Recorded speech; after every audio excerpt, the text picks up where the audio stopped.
সশস্ত্র সংগঠন কুকি চিন ন্যাশনাল ফ্রন্টের অস্থিরতা কাটিয়ে বান্দরবানে পাহাড়ের দুর্গম এলাকাগুলোর পরিস্থিতি এখন অনেকটাই স্বাভাবিক।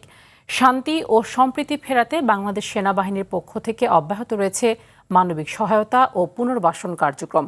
ফলে ভারতে আশ্রয় নেওয়া অনেকেই ফিরে আসছেন নিজেদের ভিটে মাটিতে। বান্দরবান থেকে মোহাম্মদ শাফায়েত হোসেনের তথ্য ও চিত্রে আরও জানাচ্ছেন লিওন আজাদ।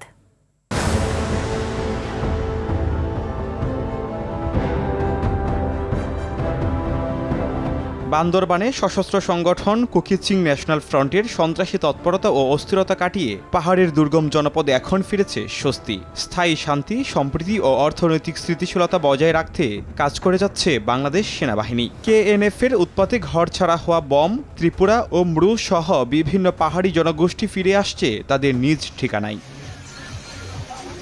পরিস্থিতি স্বাভাবিক হওয়ায় এ পর্যন্ত ২২১টি পরিবারের ৫৩১ জন সদস্য নিজ গ্রামে ফিরে স্বাভাবিক জীবনযাপন শুরু করেছেন। পাশাপাশি কেএনএফ-এর সঙ্গে জড়িয়ে পড়া বেশ কয়েকজন সদস্য স্বাভাবিক জীবনে ফেরার প্রত্যয়ে আত্মসমর্পণ করেছেন। কুকি চিন কারণে ত্রিপুরা এবং মৃু সবাই অশান্তিতে মধ্যে আছে, সবাই কষ্ট আছে, আমরা সুন্দরভাবে বসবাস করতে পারি না। সেনাবাহিনী যখন ৬৪ টাকা করে আশেপাশে আছে, এই কারণে এখন নেওয়া হয় নাই।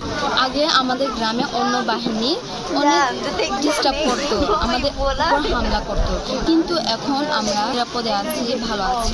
বম সোশ্যাল কাউন্সিলের সংগঠনের প্রত্যাশা অন্য সম্প্রদায়ের লোকজন যেন ভয়ে পার্শ্ববর্তী রাষ্ট্রে না যায়, যাতে করে কোনো প্রতিবেশী রাষ্ট্রে না যায়, কোনো রকমে কোনো সময়কে এনে আগমনও ঘটে, সেটা আমাদেরকে বলবেন। এটা হইলো বোমদের প্রতি বিশেষ করে বার্তা।